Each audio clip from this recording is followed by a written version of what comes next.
다윗이 바일브라심에 이르러 거기서 그들을 치고 다윗이 말하되 여호와께서 물을 흩은같이 내 앞에서 내 대적을 흩으셨다 하므로 이곳 이름을 바알브라심이라 부르니라. 하나님이여 내 마음을 정하여 싸우니 내가 노래하며 내 아이의 마음을 다하여 찬양하리로다. 비파야 수금아 깰지어다 내가 새벽을 깨우리로다. 한 해 동안 여기까지 달려오신 여러분 너무나 고생 많으셨습니다. 뒤돌아보니 너무나 많은 여러분들의 수고가 있었고, 조금 전에 찬양 가운데 하나님 수고하셨습니다라고 말씀드리려고 했는데 너무 그런가 말씀 안 하셨다 하는데, 우리 하나님께 하나님 너무 수고하셨습니다. 우리 하나님께 박수를 한번 올려드립시다. 하나님 너무 수고 많으셨습니다. 사실은 하나님의 수고가 없었다면 우리가 여기까지 올 수 없었겠죠. 저는 그 하나님의 수고를 잘 압니다. 제가 너무나 하나님을 많이 괴롭혀드리고 또 마음을 많이 상하게 해드렸기 때문에 하나님의 그 수고 없이는 여기까지 올 수 없었습니다. 여호와 라파의 하나님이 또 우리들을 치유하시고, 여호와 이레 하나님이 또 우리의 그 모든 앞길을 준비해 주시고, 또 여호와 샬롬의 하나님이 또 우리에게 천국의 평강을 우리에게 주셨고, 여호와 샴마의 하나님이 이곳에 우리와 함께 계시는 줄 믿습니다. 예. 오늘 찬양 가운데 너무 부으셔가지고 예, 저희 교회가 기도의 집 이사야 56장 7절에 이 교회는 만민을 위한 기도의 집이 될 것이다. For all nations. 모든 만민을 위한 기도의 집이 될 것이다. 그리고 두 번째로 이 교회는 선교의 집이 될 것이다. 마태복음 28장 18절에서 20절 말씀. 너희는 모든 족속으로 가라. 그리고 아버지와 아들과 성령의 이름으로 세례를 주고 내가 분배한 모든 것을 가르쳐 지키고 행하게 하라. 선교의 집이 될 것이고, 그리고 또한 마지막으로 치유의 집. 사도행전 5장에 베데스다 연못에 있었던 그 38년 된 병자, 어디 가도 치유받을 수 없고 어디 가도 누가 알아주지 못하는 그 처절한 고통과 아픔과 그런 암흑 속에, 흑암 속에 살아가는 그 자를 하나님은 찾아오셔서 아무도 나를 누군가 던져주지 않으면 내가 그 못에 들어갈 수도 없나이다라고 하는 그에게 일어나라, 네 자리를 들고 가라 라고 말씀해 주셨던 그러한 치유의 집이 될 것이다. 이 세 가지 슬로건을 가지고 또 하나님이 주시는 미션과 또 하나님이 주시는 것들 가지고 이렇게 나왔습니다. 제가 이제 2024년을 돌아보니 2024년에 주셨던 그 말씀 한번 PPT, 2024년에 이사야 54장 2절과 3절 말씀을 주셨어요. 시작. 내 장막터를 넓히며 내 처소의 휴장을 아끼지 말고 널리 펴되 너의 줄을 길게 하며 너의 말뚝을 견고히 할지어다. 이런 내가 좌우로 퍼지며 내 자손은 열방을 얻으며 황폐한 성읍들을 사람 살 곳이 되게 할 것임이니라. 예, 이것이 바로 2024년에 우리 이 교회에 주신 말씀이었어요. 네 장막틀을 넓히게 될 것이다. 임당동에서 그 좁은 곳에서 우리가 어깨를 부딪히면서 그렇게 예배 드리다가 이제 네 장막틀을 넓힐 것이다 라고 말씀을 떨어주셨는데, 어디로 가야 할지 무엇을 어떻게 해야 될지 알 수 없었던 그 시즌이 있었죠.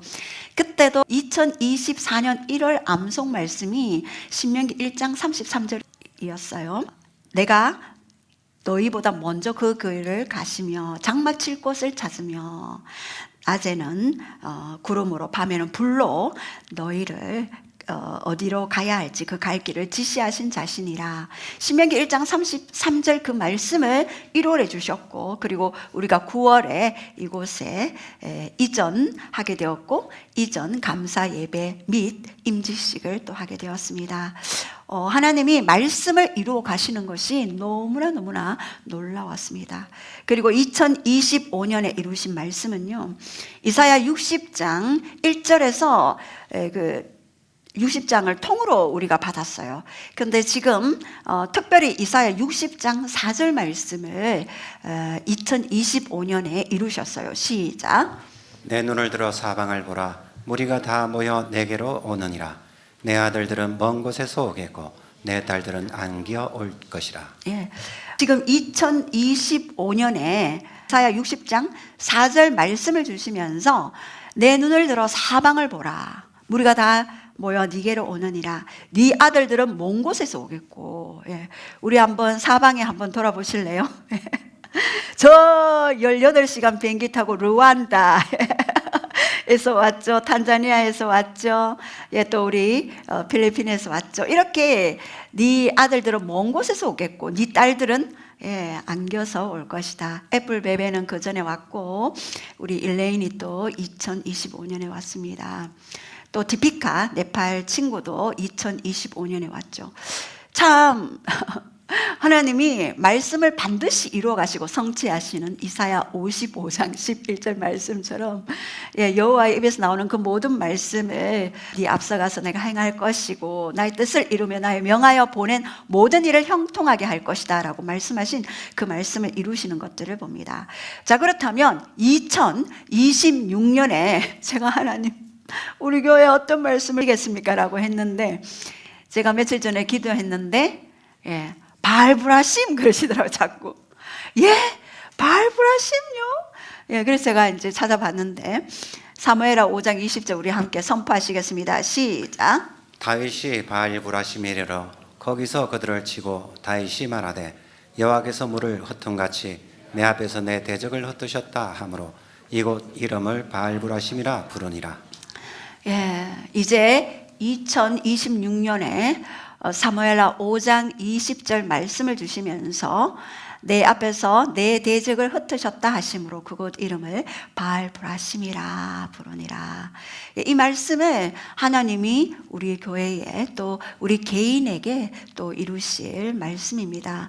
사무엘하 5장은 다윗을 통해 하나님의 나라의 신정 통치가 어떻게 이루어질 것인지를 명확하게 보여주십니다. 인간 왕을 세웠지만 인간이 원해서 하나님을 원치 않고 인간 왕을 원해서 인간 왕 사울을 세웠지만 처절하게 고통당하는 사울과 그의 백성들을 보았습니다. 이제 다윗이 17세에 기름 부음을 받고 20년 동안 그렇게 하나님 앞에 광야 훈련을 받고 왕이 되었어요. 첫 번째는 베들레헴에서 양치기로 있다가 기브아에서 조기 성공으로 궁전에 있다가 그리고 아둘람 동굴에 환난당한 자, 빚진 자, 원통한 자들이 모여서 함께 예배 공동체를 이루다가 헤브론의 한 지파의 왕이 되었고 이제는 온 이스라엘의 왕이 되게 되었습니다. 하나님은 그 다윗을 통해 나의 나라의 통치가 너를 통해 어떻게 보여줄 것인지를 명확하게 보여주시기 위해 굉장한 그 광야길을 오게 하셨습니다. 사울에게 그렇게 쫓기던 그 어둠의 그런 사망의 음침한 골짜기를 걸어갔던 그 다윗에게 하나님은 지팡이가 되어주시고 막대기가 되어주셔서 다윗을 인도해 주셨고 그리고 온 이스라엘의 왕이 되게 하셔서 너를 통해 이 내가 어떻게 일하는가 많은 백성들에게 보여줄 것이다 라고 그렇게 말씀해 주셨습니다. 이렇게 다윗은 하나님 앞에 많은 특혜를 받았습니다. 그래서 그 대적 사울 왕가의 모든 아들 그리고 친인척들을 본인 손으로 해결하지 않았어요. 그러나 다른 사람들을 통하여서 그들이 암살되기도 했고 그들이 전쟁에 나가서 전사하기도 하는 그런 하나님의 놀라운 일들이 있게 되었습니다. 통일 이스라엘 다윗 왕이었지만 하나님이 그 위에 왕이 되셔서 진정한 이스라엘의 영웅은 다윗이 아니라 하나님이셨습니다. 우리의 인생도 진정한 통치자는 우리 자신이 아니고 하나님이십니다. 예수 그리스도 그분이 우리의 진정한 통치자입니다.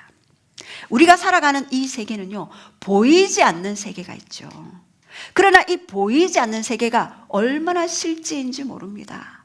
저는 20년 이상, 30년 가까이 사역하면서 이 보이지 않는 이 세계가 보이는 세계에 어떻게 실제적인 영향력을 행사하는지 너무나 많이 보았습니다. 그리고 보이지 않는 이 내면이 보이는 육의 세계와 또한 보이는 환경들을 어떻게 영향을 줄 것인지, 우리 속사람이 우리 겉사람에게 영향을 주듯이 보이지 않는 세계는 보이는 세계에 영향력을 주게 되어져 있습니다. 그래서 우리에게는요, 육적인 오감이 있어요. 시각, 청각, 후각, 미각, 촉각. 육적인 오감이 있듯이 우리에게 영적인 오감이 있습니다. 그래서 육적인 오감에 우리가 SNS나 TV나 영화나 유튜브를 보면은 육적인 오감이 발달하죠. 그러나 말씀을 읽고 트래킹하고 묵상하고 암송하고 그리고 기도할 때 영적인 오감이 활성화되어집니다. 그래서 보이지 않는 세계가 보이는 세계를 지배하기 때문에 우리는 이런 영적 오감에 민감해야 하겠죠.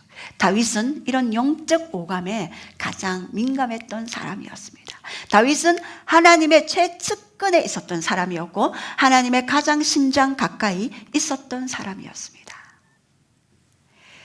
그렇다면 이번 올 한 해 우리는 돌파의 기름 부음을 경험하게 되실 것입니다. 2026년에는요, 여러분 더 큰 영광과 더 큰 돌파의 한 해가 될 것인데요. 우리 20절 우리 다 함께 합독하시겠습니다. 시작. 다윗이 바일브라심에 이르러 거기서 그들을 치고 다윗이 말하되 여호와께서 물을 흩음 같이 내 앞에서 내 대적을 흩으셨다 하므로 그곳 이름을 바알브라심이라 부르니라. 예, 여기에서 우리가 돌파는요, breakthrough입니다. breakout이라고도 얘기하죠. 여기서 break, 깨뜨리다, through, 통과하다. 깨뜨리고 통과하는 것입니다. 여러분 어떤 장애물이 있습니까? 어떤 환경이 있습니까? breakthrough 하게 될 것입니다. 깨뜨리고 돌파하고 전진하게 될 것입니다. 첫 번째 이 돌파의 의미는요, 쳐서 깨뜨리고 뚫고 나가는 것입니다. 무엇을 치겠습니까? 돌과 같이, 바위와 같이, 산과 같이 도저히 인간의 힘으로는 감당할 수 없는 그것들을 쳐서 깨뜨리고 뚫고 나아가는 것이죠. 두 번째 뜻은요, 바로 불가능이 가능으로 바뀌는 순간입니다. 저는 불가능한 순간을 너무나 많이 경험했습니다. 도저히 인간으로서 상상할 수 없는 그런 불가능한 상황. 그러나 마가복음 9장 20절에 할 수 있거든 무슨 말이냐, 믿는 자에게는 능치 못할 일이 없느니라. 능치 못할 일을 경험하고 그 돌파를 경험하는 자는 수식어에 믿는 자. 마가복음 9장 23절에 분명히 이야기했죠. 할 수 있거든이 무슨 말이냐. 제자들이 귀신을 쫓지 못해서 예수님께 나아갔을 때 그 아비가 와서 이야기했습니다. 예수님 무엇이든 할 수 있거든 해보십시오. 얼마나 가슴 아팠겠습니까? 자녀가 아프고 자녀가 귀신 들리고 자녀가 고통 가운데 있는 그 아비의 마음은 이루 말할 수 없는 고통과 아픔과 슬픔과 절망 가운데 있게 되는 것입니다. 그런데 예수님은 단호하게 말씀하셨습니다. 할 수 있거든이 무슨 말이냐. 믿는 자 그에게는 능치 못할 힘이 없다. 그 돌파를 경험하게 될 것이다. 그리고 세 번째, 하나님의 전술. 그것이 바로 브레이크트루, 돌파의 근원이 되는 것입니다. 돌파는요, 잘 되지 않아요, 여러분. 그러나 하나님이 전술을 가지고 있어요. 저는 예전에 매일 하나님께 그렇게 이야기했습니다. 아니 하나님, 마태복음 11장 28절에 수고하고 무거운 짐진 자들아 다 내게로 오라, 내가 너희를 쉬게 한다고 말씀하셨는데 제가 그 성경을 펴서 하나님께 보여드렸어요. 근데 저는 이 수고와 짐을 제가 담당할 수 없습니다. 어떻게 해결하실래요? 어떻게 쉼을 주실래요? 하나님은 매일매일 쉬어라, 안식해라. 이렇게 말씀하시는데 제가 지금 안식할 때입니까? 수고와 짐이 제 어깨에 가득한데 어떻게 제가 쉬겠습니까? 라고 고백했던 시절들이 많이 있었습니다. 그런데 그 후에야 하나님이 왜 그런 말씀을 하셨는지 이유를 알게 되었습니다. 또한 민수기 13장 16절에 보면은요, 이 하나님의 전술, 이 돌파는요, 가나안 땅을 정탐하기 위해 가데스 바네아에 모였던 12 정탐꾼 중에 특별히 여호수아에게 이야기했습니다. 여호수아와 갈렙은 모든 사람이 가나안 땅을 그 땅은 너무나 거인들이 살고 성읍들은 너무나 견고해서 그들은 철병거를 가지고 있어서 우리 힘으로 도저히 감당할 수 없습니다라고 부정적 보고를 했을 때 여호수아와 갈렙은요, 아닙니다. 우리는 할 수 있습니다. 여호와께서 함께 하신다면 우리는 그 일을 감당할 수 있다라고 이야기했는데 민수기 13장 16절에는요, 모세가 땅을 정탐하러 보낸 자들의 이름이라, 그러면서 모세가 눈의 아들 호세아를 여호수아로 불렀더라. 이름을 바꿔줬어요. 왜 이름을 바꿨나요? 호세아는요, 내가 구원한다라는 의미가 있어요. 근데 여호수아의 이름의 뜻은요, 하나님이 구원이시다. 이름을 바꿔줬어요. 누가요? 모세가 여호수아에게. 호세아였는데 내가 구원한다. 나를 믿으시오. 나의 주먹을 믿으시오. 이렇게 했던 이 호세아가 여호수아로 이름을 바꾸고 난 이후에 하나님이 구원이시다. 하나님이 함께 하시면 우리는 그 땅을 취할 수 있다라고 그렇게 이야기했습니다. 그래서 이렇게 바알브라심은요, 돌파의 주라는 그런 의미가 있는데요, 이 바알은 주인, 지배자라는 뜻이고 브라심은 페레츠라는 단어를 써요. 따라해 봅시다. 페레츠. 페레츠는요, 돌파, 파멸, 터트림 이런 뜻이 있습니다. 그래서 이 페레츠는 반드시 돌파할 것인데 하나님이 함께 하시면 바알브라심에서 돌파하게 될 것이다. 너의 대적을 네 앞에서 물러가게 할 것이다. 자, 그렇다면 이 돌파에는요, 돌파의 기름 부음을 할 수 있는 그 방법이 있습니다. 제가 돌파의 기름 부음으로 승리하는 그 방법들을 여러분에게 말씀드리겠습니다. 첫 번째, 따라해 봅시다. 마음을 정하라. 시편 108편 1절 시작. 하나님이여 내 마음을 정하였사오니 내가 노래하며 나의 마음을 다하여 찬양하리로다. 표준 세 번요. 내 마음을 확고합니다. 진실로 내 마음을 확고합니다. 내가 가락에 맞추어서 노래를 부르렵니다. 내 영혼아 깨어나라. 예. NIV. My heart, O God, is steadfast. I will sing and make music with all my soul. 예. 내 마음이여, 하나님이여 내 마음을 정하였사오니. 여러분, 여기서 정하다, steadfast는요, 확고부동한, 나콘이라는 히브리어 단어를 사용해요. 여러분, 이 마음을 확고히 하겠다. 그리고 내 마음을 부동하다는 것은요, 내 마음을 흔들리지 않겠다라고 하나님 앞에 섰던 그 다윗의 그 모습을 보고 하나님은 다윗을 불렀어요. 찾았어요. 그리고 그를 왕으로 세웠습니다. 흔들리지 않도록 정렬되는 것, 하나님께 정렬되는 것이에요. 여러분, 마음을 정한 사람은요, 머리가 좋은 사람보다 공부도 더 잘하고요, 마음을 정한 사람은요, 은사를 많이 받은 사람보다 더 기도도 파워풀할 수 있고요. 마음을 정한 사람은요, 어떤 환경에, 어떤 상황에, 어떤 어떤 조건에도 확고부동한 steadfast, 확고부동한 마음을 가질 수가 있는 것입니다. 그래서 이 마음을 정하지 않으면요, 마음을 빼앗깁니다. 그리고 그 마음은요, 빼앗긴 그 마음에 어둠이 그 마음을 훔쳐가서 견고한 진을 형성합니다. 견고한 진은 뭡니까? stronghold, 숨어서 사단이 보호받고 있는 영역이잖아요. 처음에는 살금살금 조금 그 마음을 훔치다가 2단계 30%, 3단계 50%, 4단계 80%, 마지막 단계 100%를 훔쳐내는 게 사단의 전략입니다. 그러나 이 마음을 확고부동하게 내가 하나님께 내 마음을 정했사오니 라고 고백하는 그 다윗에게는요, 어둠이 달라들 수 없었습니다. 이 마음은요, 기름 부음을 담는 그릇이 됩니다.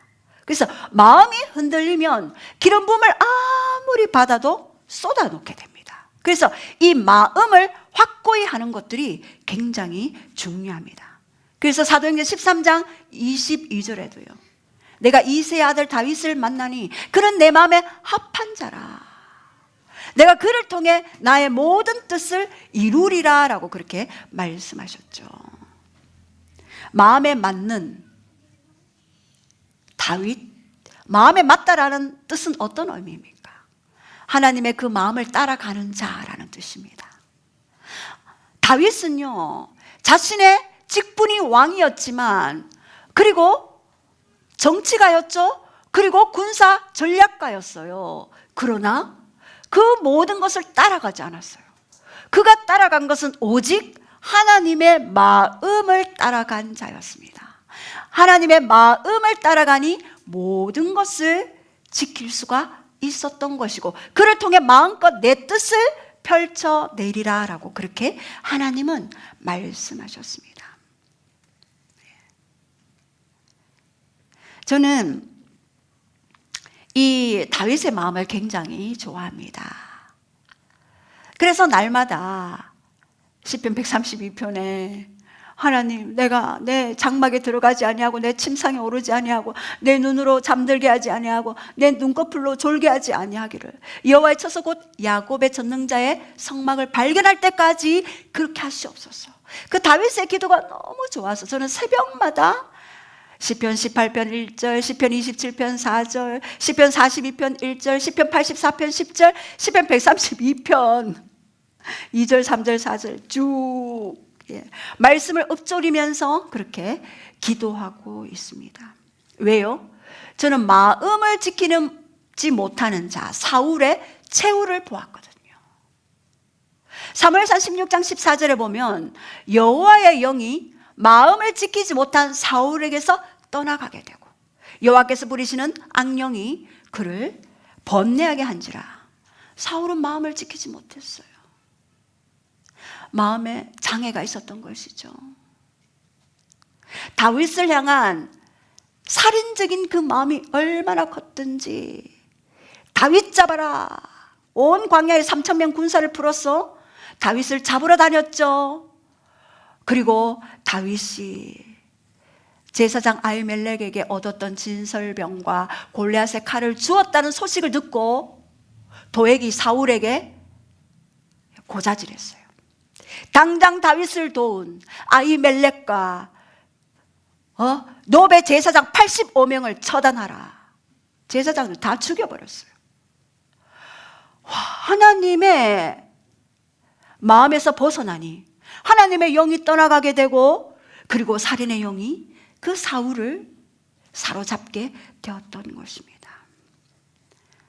마치 히틀러의 아우슈비츠 그 살인의 그 장소처럼 히틀러는요 타민족을 살해했지만 사울은 자기 동족을 살해했습니다.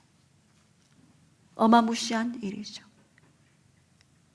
이 사울의 편집성, 반사회 인격적인 그러한 성격 장애를 가지고 있었죠.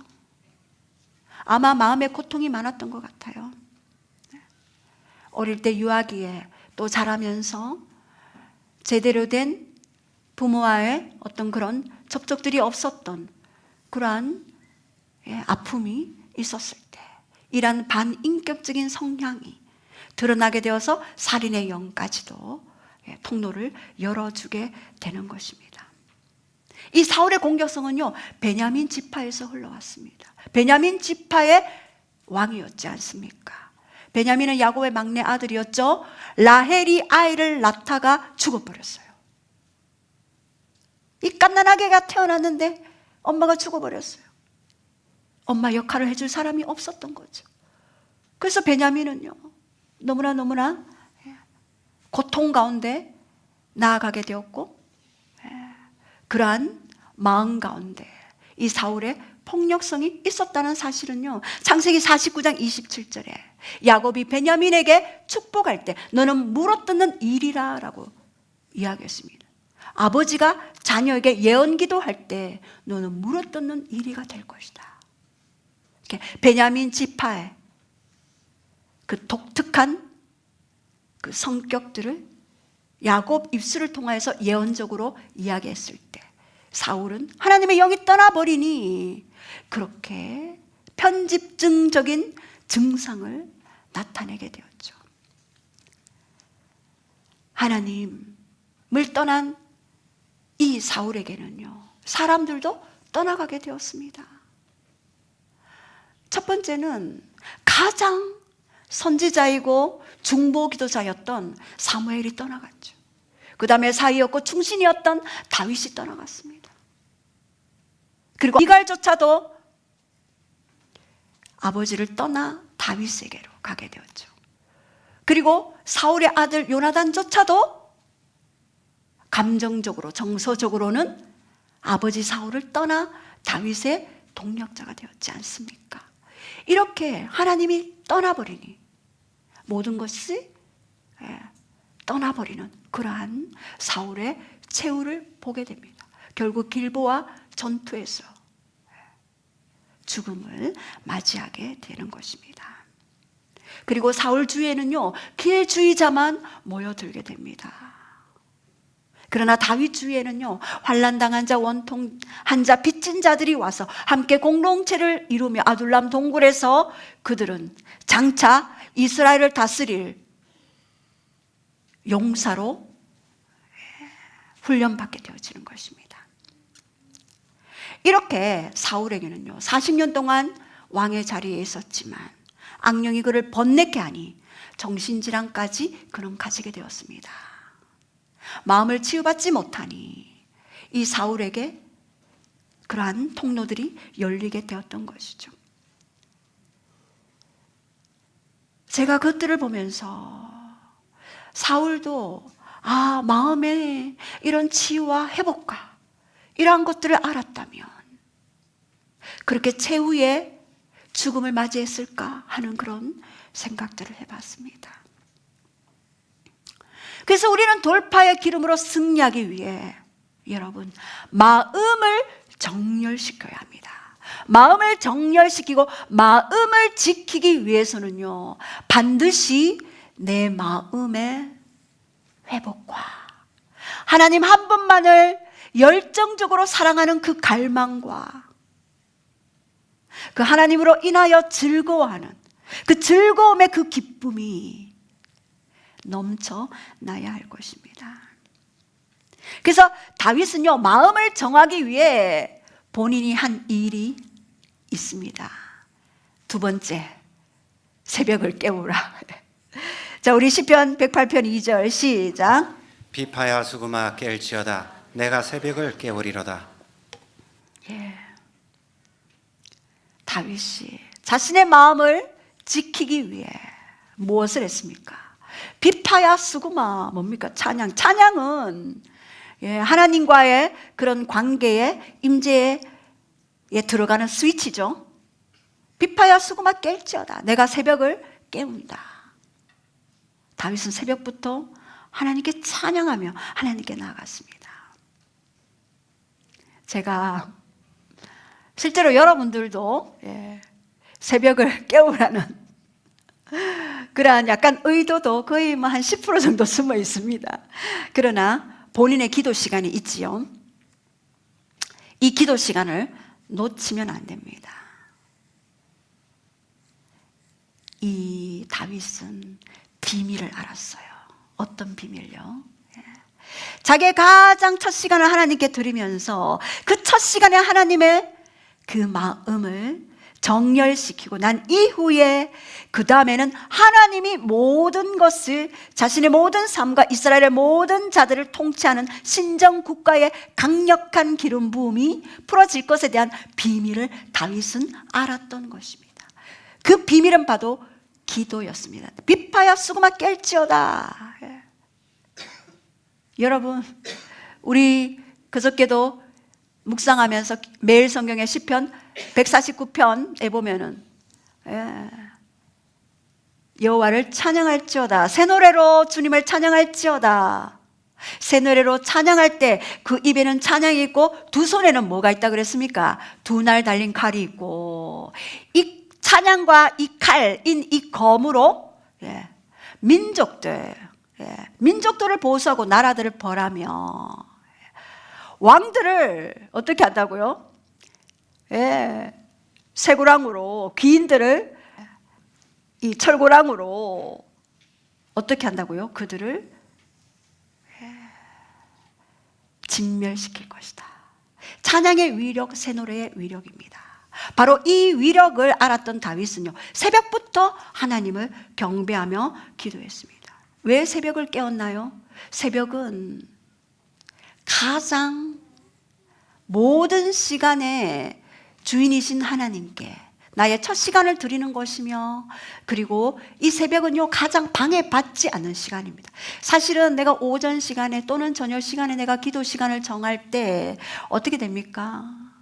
집에 어떤 경조사나 아니면 누가 좀 만나자든가 아니면 누가 어떤 급한 일이 있을 때는 나가봐야 하잖아요.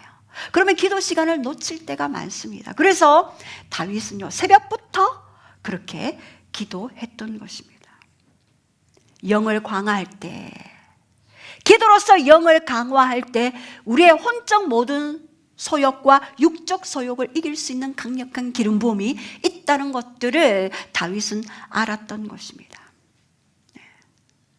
새벽에 기도하지 못할 때는 자꾸 이 시간이 밀리잖아요.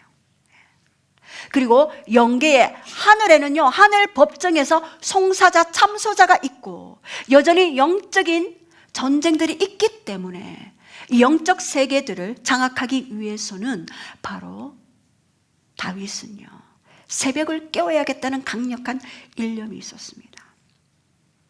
이 새벽을 깨운다는 말은요 또 시간의 권세를 내가 깨뜨린다. 내 시간을 주도하고 나를 바쁘게 만들고 나를 엉뚱한 길로 가게 만드는 그 시간의 권세를 내가 깨뜨리고 이제는 하나님의 카이로스의 그 시간들이 내 삶에 임하여 그 카이로스에 하나님의 시간을 살아내는 자가 될 것이다 라는 의미가 있는 것입니다.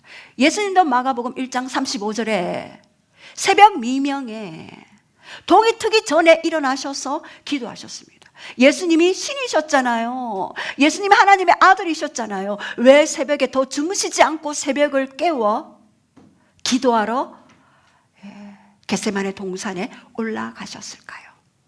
예수님의 모든 사역의 비결은, 예수님의 모든 공생애의 비결은 바로 이 새벽 시간에 미명에 깨어서 기도하며 하나님 앞에 정렬되었던 것입니다. 새 날을 위해 창조주 하나님이 나의 삶을 새 창조해 주십시오 라고 그렇게 간구하는 것이죠. 자, 그리고 세 번째, 묻고 순종하라. 우리 19절 우리 한번 좀 선포하시겠습니다. 시작. 다윗이 여호와께 여쭈어 이르되 내가 블레셋 사람에게로 올라가리이까 여호와께서 그들을 내 손에 넘기시겠나이까 하니 여호와께서 다윗에게 말씀하시되 올라가라 내가 반드시 블레셋 사람을 내 손에 넘기리라 하신지라. 다윗이 바알보라심에 이르러 거기서 그들을 치고 다윗이 말하되 여호와께서 물을 헛둔 같이 내 앞에서 내 대적을 흩으셨다 하므로 그곳 이름을 바알보라심이라 부르니라. 묻고 순종하라. 블레셋이 쳐들어온 이유는 뭡니까? 왜 블레셋이 쳐들어왔을까요? 17절에 보면은요, 다윗이 왕이 되었다 함을 듣고, 무엇이? 다윗이 왕이 되었다고? 그래서 블레셋은요, 당장 쳐들어가자 군사들을 이끌고 다윗을 쳐들어왔습니다.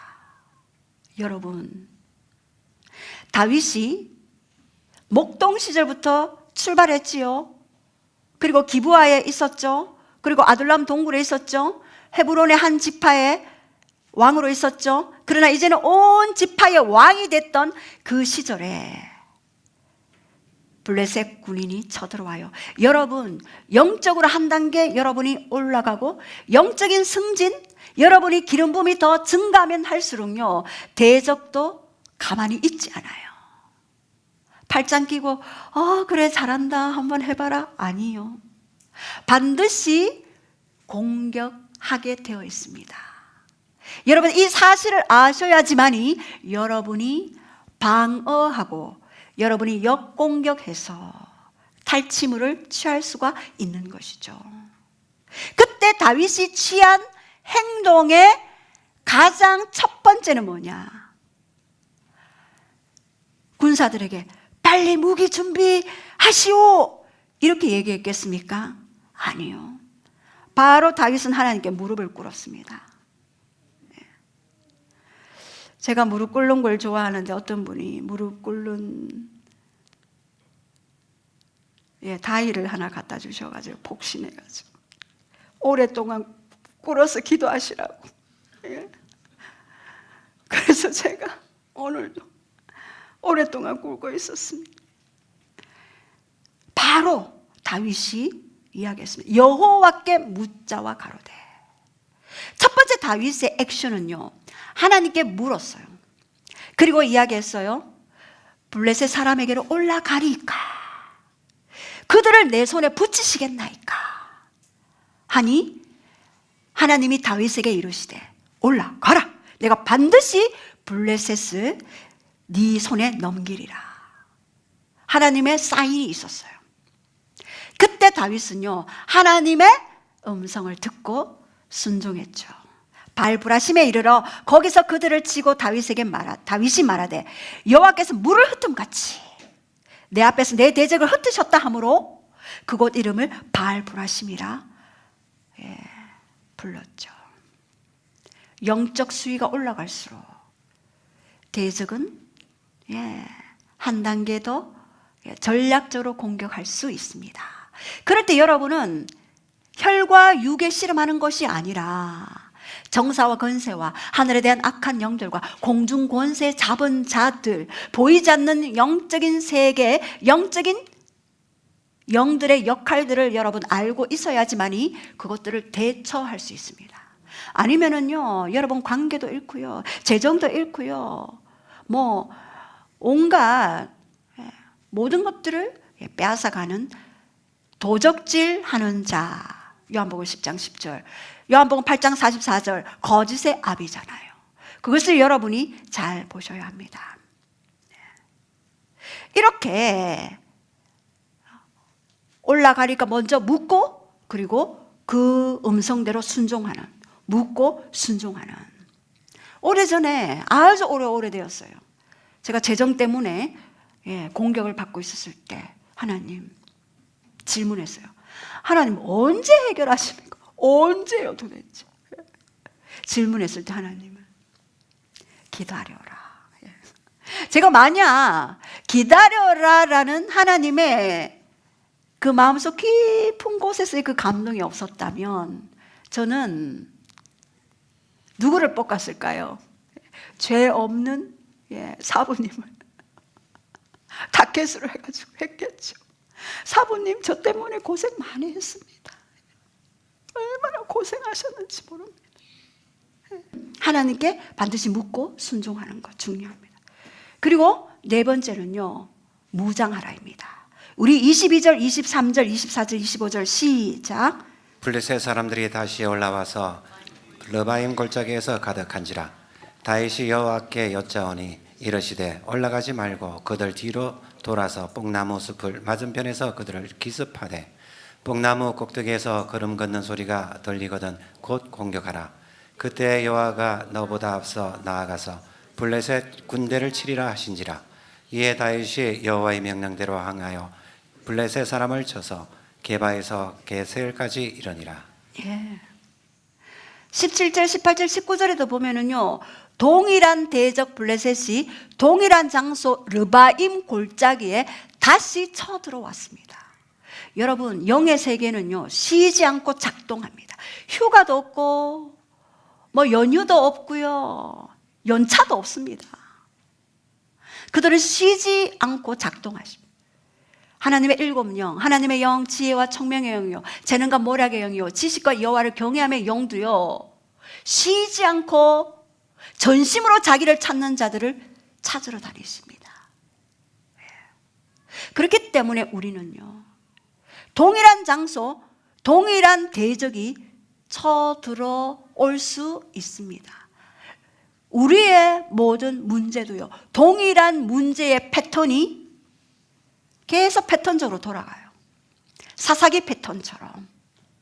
그러면 그 패턴을 끊기 위해서는요, 바로 이 영의 원리를 알고 무장해야 되겠죠. 이제 다 됐다 싶지만 또 문제가 생기고 또 공격이 들어오고 이럴 수가 있는 것입니다. 그러나 다윗은 또다시 물었죠. 하나님 어떻게 할까요? 했을 때 이번에는 정면 도전하지 말고 뒤로 돌아 뽕나무 숲을 맞은편에 서 있다가 뽕나무의 나뭇잎에 발걸음 소리가 쭈루루 들리면 그때 공격해라. 전략도 전술도 다르게 주셨습니다. 우리가 무장하는 이유는 뭡니까? 하나님을 더 깊이 알아가고 그분의 음성에 더 민감하게 깨어 있을 때 동일한 사건, 동일한 문제지만 다른 전략, 다른 전술로 우리들을 인도해 가시고 우리를 보호하시고 우리를 더 큰 승리로 이끄시는 하나님이십니다. 그분이 우리 아빠잖아요. 그분이 우리 신랑 되시잖아요. 그분이 우리 친구 되시잖아요. 나보다 나를 더 잘 아시고 나보다 나를 더 사랑하시고 나에게 가장 최상의 것을 주기를 원하시는 하나님이십니다. 여러분, 왜 무장해야 되느냐? 마지막 시대 계시록 12장에 용이 자기의 때가 얼마 남지 않은 것들을 보면서 분을 내어 이 땅에 내려왔잖아요. 그래서 지금 인공지능 로봇 AI 시대 아닙니까?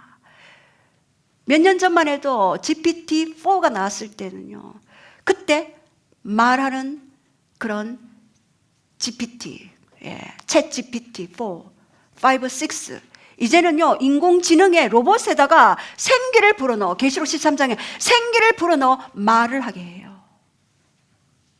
놀랍지 않습니까? 호모 데우스. 뭡니까? 호모는 인간이고 데우스는 신이잖아요. 인간이 신이 된다.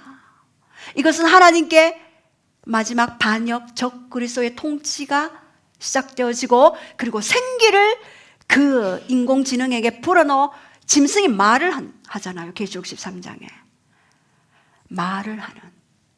그래서 그 적그리스도의 통치 시스템 아래로 이끌어서 할 수만 있다면 믿는 자도 미혹해서 그들의 약점을 사용해서 끌고 가는 것이 어둠의 계략입니다.